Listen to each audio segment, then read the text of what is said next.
오늘 우리가 읽는 에스라서 9장 또 오늘 읽는 10장의 내용은 2차 귀환을 이끌어왔던 에스라가 와서 한 일이 무엇인가에 대한 기록인데 그 전에는 외적으로 무너져 내렸던 여호와의 성전을 재건하는 일들을 마쳤고 또 그 이후에 여러 시간들이 좀 지나고 나서 보니까 또 다시 옛적의 조상들이 범했던 그런 죄의 모습을 여전히 답습하고 있는 모습을 에스라가 보게 된 것입니다. 그것들을 생각하면서 하나님 앞에 간절하게 회개를 올리고 또 그가 그 일들 앞에서 또 하나님 앞에 감당해야 되는 일이 무엇인가를 깨닫고 감당하게 되는 그런 내용들이 소개가 됩니다. 그래서 이 9장과 10장의 내용은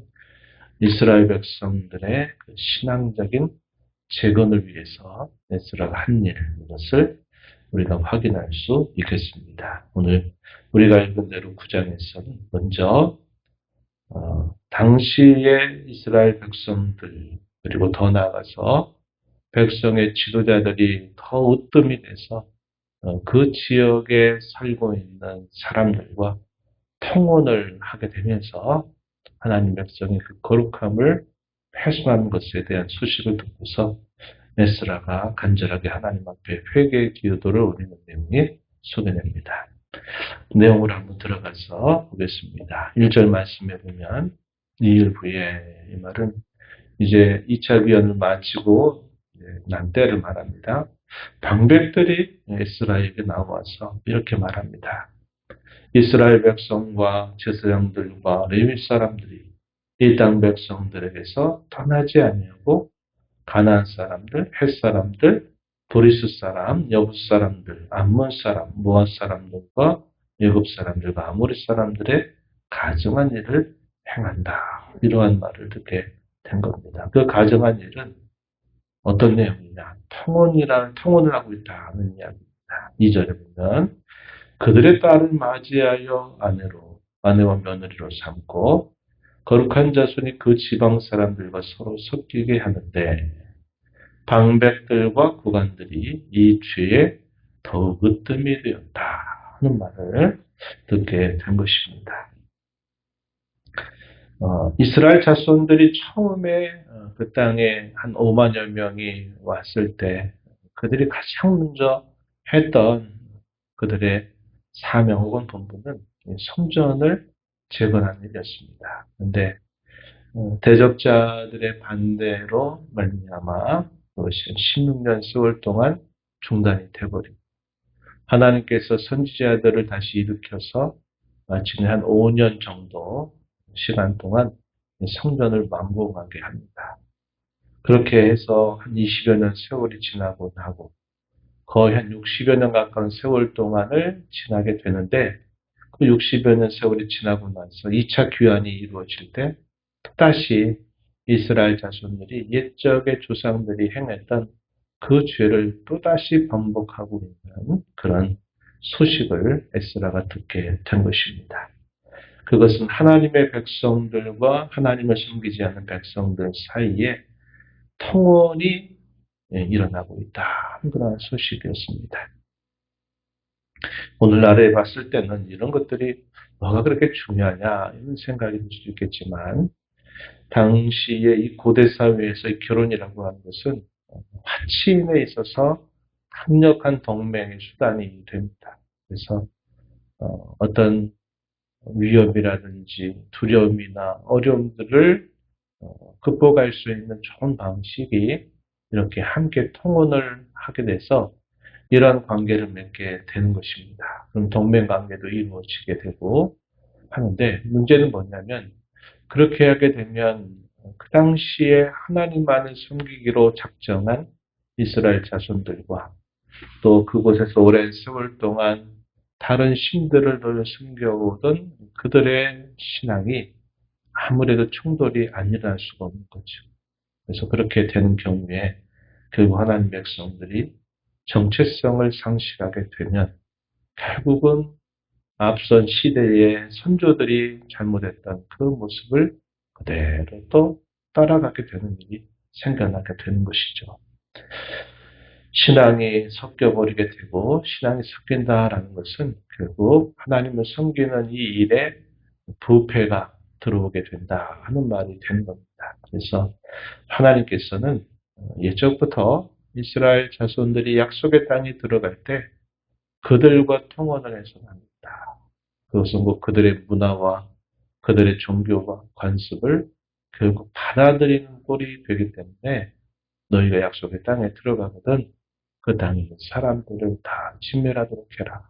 그들과 통혼이나 연혼 관계를 맺어서는 안 된다 하는 것을 예적부터 말씀하셨던 것입니다. 이 말은 하나님의 백성으로서의 그 거룩함을 지키고 그들의 정체성을 사는 동안 항상 잊지 말고 살게 하시려는 하나님의 분명한 뜻이 있었던 것입니다.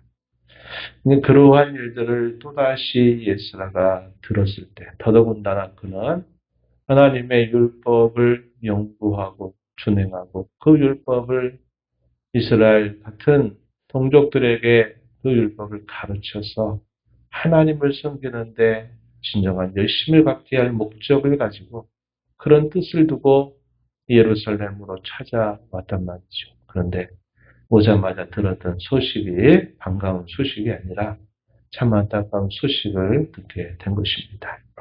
이 말을 들었던 예스라의 반응은 하나님 앞에 말할 수 없는 슬픔, 또 탄식, 그것을 표현하고 하나님 앞에 부끄러운 그런 모습을 표현하는 일이었습니다. 그것이 속옷과 겉옷을 찢고 또 머리털과 수염을 뜯으면서 그가 행한 일이었다 하는 겁니다. 본문 3절, 4절 말씀에 그렇게 표현이 되어 있어요. 이렇게 한 그 에스라의 마음속에는 너무나 기가 막혀서 어찌할 수 없는 그런 상황이 됐고 이 에스라의 이러한 모습과 함께 그럼에도 불구하고 함께 이 일에 동참하는 사람들이 에스라를 찾아왔다 하는 겁니다. 특별히 4절 말씀에 보면은 이 이스라엘의 하나님의 말씀으로 말미암아 떠는 자가 사로잡혔던 이 사람들의 죄 때문에 다 내게로 모여 오더라. 하나님 말씀으로 인하여 떠는 자, 하나님의 말씀을 두려워하는 자들이 에스라에게 찾아왔다 한 겁니다.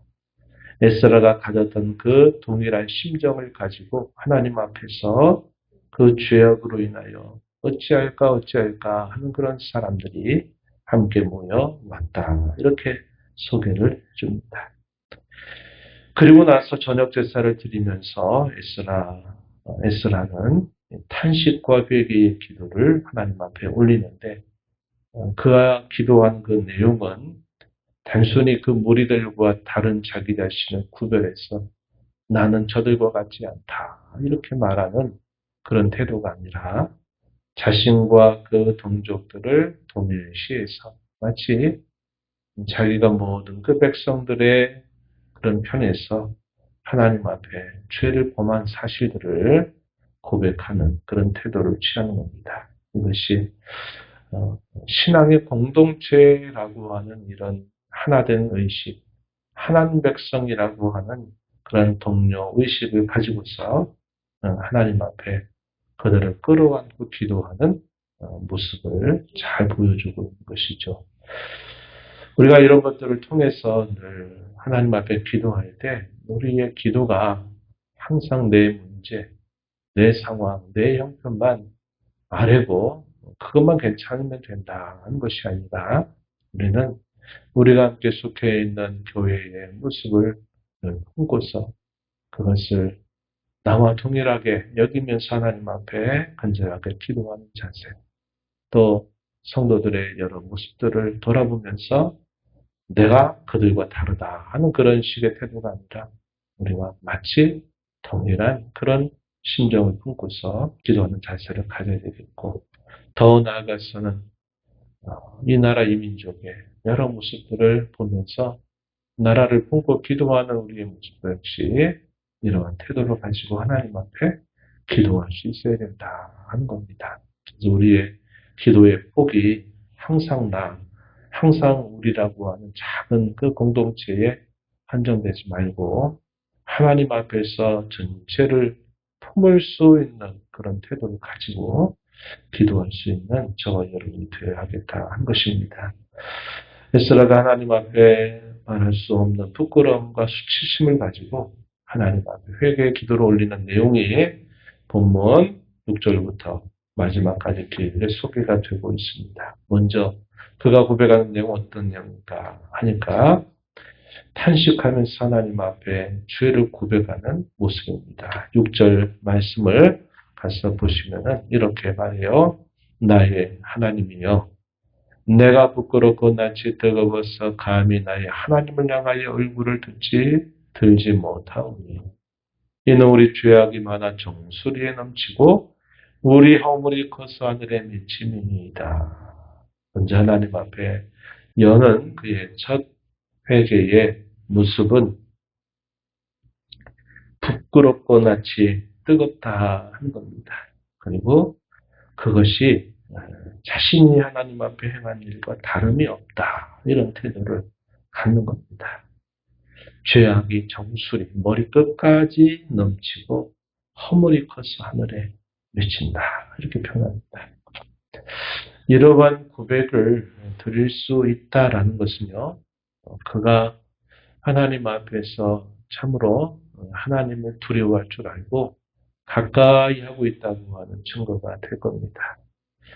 하나님과 관계가 깊은 사람은 하나님의 편에서 생각하고 말씀을 드리는 태도를 갖는 것이고, 하나님과 가깝지 않은 사람은 항상 세상적인 기준과 자기 기준을 가지고 기도를 하는 겁니다.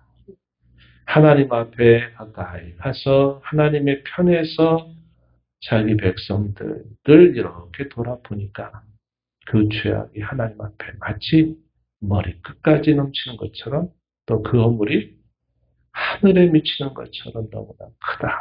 이렇게 고백하는 겁니다. 이것이 하나님을 가까이 하는 자의 기도의 모습이다 하는 것을 잘 보여주죠. 우리가 선지자 이사야의 모습도 우리가 떠올려 볼 수 있습니다. 이사야에서 6장에서 그가 선지자로 부름받을 때 성전에 가득 찬 하나님의 그 거룩하신 영광을 그가 보게 되고, 그 찬란한 영광을 보면서 그가 탄식처럼 쏟아냈던 말이 뭡니까? 화로다. 내가 망하게 되었도다.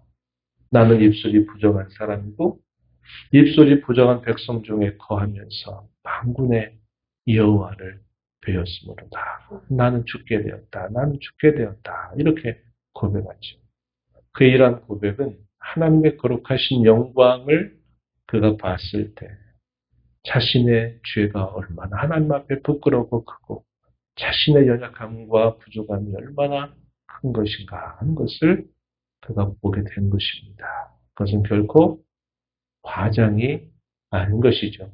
여기서 에스라가 고백하는 이 고백도 그저 과장하기 위해서, 포장하기 위해서 하는 말이 아닌 것입니다. 그것은 그만큼 하나님 편에서 바라보는 그런 시각을 가지고 말하다 보니 그렇게밖에 고백할 수 없는 그러한 모습을 나타내고 있는 것이다 하는 것이죠.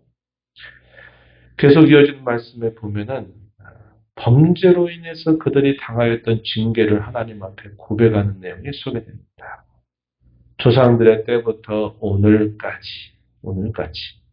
우리의 죄가 심함에 우리 죄악으로 말미암아 우리와 우리 왕들, 우리 제사장들을 여러 나라 왕들의 손에 넘기셔서 우리로 하여금 칼에 죽고 사로잡히고 노략을 당하고 얼굴을 부끄럽게 하셨던 것이 오늘과 같습니다. 이렇게 고백합니다.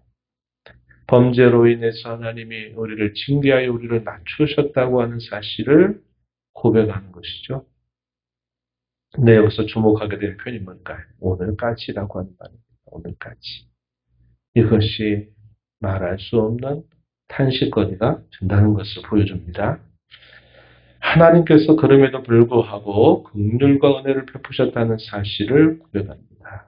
잠시 동안 은혜를 베푸셔서 우리 중에 얼마를 남겨두시고 우리를 소생하게 해주셨다. 8절에 이렇게 고백합니다. 노예가 되었지만 버려두지 아니하셨고 불쌍히 여겨서 소생하게 하시고 또다시 우리로 성전을 세우게 하시고 우리가 살아가는 삶의 울타리를 하나님이 세워주셨다고 고백합니다. 9절 10절은 이렇게 하신 후에도 우리가 주의 계명을 저버렸으니 무슨 말씀을 무슨 변명과 핑계를 하나님 앞에 말할 수가 있겠습니까? 이렇게 에스라는 고백하고 있어요. 그 구체적인 제목에 관해서는 옛적에 가나안 땅에 들어오기 전에 이 가나안 땅 점령을 앞둔 옛 선조들에게 하나님이 하셨던 말씀. 이 가나안 땅이 더러운 땅이다. 그 더럽다라고 하는 말은 결국 하나님이 아닌 우상을 섬기는 것들로 가득 찬 그 가나안의 종교, 또 가나안의 그 관습, 또 그러한 종교와 뗄 수 없는 그들의 삶 자체가 하나님 보실 때는 대단히 가증스럽고 더러운 것이었어요. 그래서 하나님께서 너희가 들어가면 너희가 그들을 진멸해야 된다. 행여나 그들과 통혼하는 일들이 있어서는 안 된다. 그들과 언약을 세우지 말아라. 이렇게 하나님께서 모세를 통해서 말씀하셨던 것을 에스라가 또다시 그것을 회고하면서 말씀을 드리는 겁니다. 그러한 말씀이 있었음에도 불구하고 또다시 우리가 이렇게 배은망덕하게 죄를 범했으니 우리가 하나님 앞에 과연 뭐라고 말할 수 있겠고 과연 우리 중에 어떤 한 사람이라도 과연 하나님 앞에 설 수가 있겠습니까? 아무도 하나님 앞에 설 수 없습니다. 이렇게 고백하는 내용들이 이 기도의 마지막 부분에서 에스라가 하나님 앞에 고백하고 있는 겁니다. 은혜를 베풀어 주셔서 또 우리 삶을 이끄셨고 그 은혜를 받았음에도 불구하고 또다시 하나님 앞에 범죄함으로 하나님의 징계를 받아서 오랜 세월 동안 종살이 하다가 이 종살이보다 또다시 하나님이 구원의 은혜를 베푸셔서 이 땅에 다시 들어오게 하시고 이 땅에서 또 성전을 세워서 이제 새로운 삶을 살기를 기대하신 하나님 앞에 그렇게 오랜 시간이 지나지 않아서 또다시 옛 선조들이 범했던 그 죄를 배은망덕하게 또다시 행하고 있으니 과연 무슨 말로 하나님 앞에 설 수 있겠고 무엇을 말씀드릴 수가 있겠습니까? 이것이 에스라가 하나님 앞에 올리는 기도의 내용이요 그의 태도임을 우리가 잘 확인할 수 있게 됩니다.